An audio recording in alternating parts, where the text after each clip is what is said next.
Então se aqui eu me considero um pecador, porque cara, eu sou tarado por comida, tá ligado? Então você não consegue abandonar essa perspectiva, então você pode pedir perdão para você mesmo por isso. Você pode se perdoar, você pode trazer então da perspectiva de que eu sou um pecador para uma perspectiva de eu me perdoo. O pecado e eu me culpo e tal, etc., essa ideia, né? Ela está alocada em um outro conjunto neurológico do que, por exemplo, eu me perdoo, eu tenho compaixão por mim mesmo.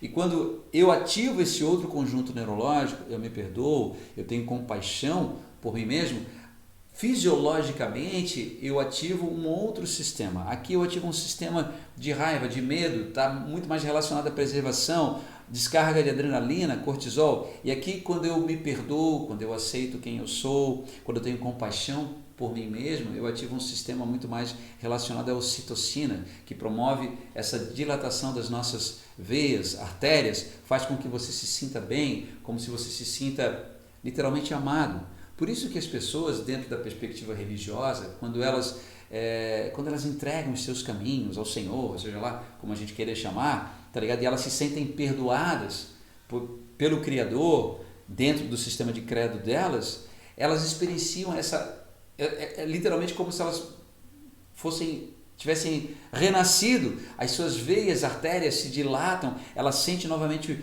o peito se abrir, ela sente novamente um relaxamento. E isso não é só no mundo imaginário, isso é fisiológico. Por quê? Porque na medida em que a gente consegue se perdoar, a gente libera sim no nosso sistema a ocitocina, que é um hormônio muito mais relacionado com o bem-estar. E por meio da liberação da ocitocina nós vamos ter esse desencadear de reações que são benéficas, que são reações que fazem com que a gente se sinta bem. Então, reconheço a minha fragilidade, reconheço os meus limites, aceito os meus limites e depois, num segundo momento, eu me perdoo.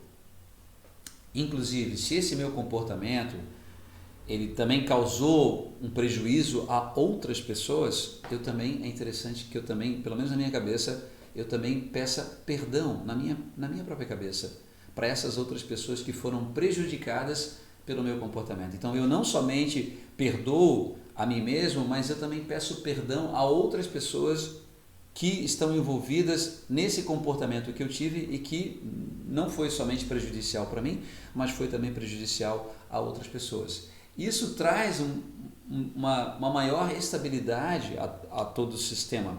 Por quê? Porque eu mobilizo esse conjunto neurológico que promove a secreção de um hormônio bem diferenciado, no caso a ocitocina, do que eu tenho um hormônio aqui relacionado com o medo e com o estresse, que seria adrenalina e cortisol. Então, reconhecimento, aceitação, perdão de mim mesmo, perdão em relação a outras pessoas. E daí, obviamente, por último, para você finalizar o processo de maneira bacana, eu diria sentir-se grato, tá ligado? Que um dos estados psicofisiológicos mais interessantes que existem é a gratidão. Se você se sente grato, não importa o que você esteja passando, seja uma situação de, sei lá, você tem tudo que você precisa ou você não tem tudo que você precisa, mas se você, mesmo não tendo tudo que você precisa, você se sente grato, isso traz um estado psicofisiológico que te faz bem, que me faz bem. E esse estado psicofisiológico é mais importante do que as circunstâncias. Então, se eu conseguir mobilizar a gratidão independente do que esteja ocorrendo, esse é um estado que neutraliza e que possibilita que eu atravesse qualquer situação. Que eu possa, independente das circunstâncias, estar bem, pelo menos da pele para dentro. Eu posso estar bem. Esse talvez seja um dos maiores segredos para conseguirmos ultrapassar qualquer dificuldade que ocorra na nossa própria realidade. É você se sentir grato.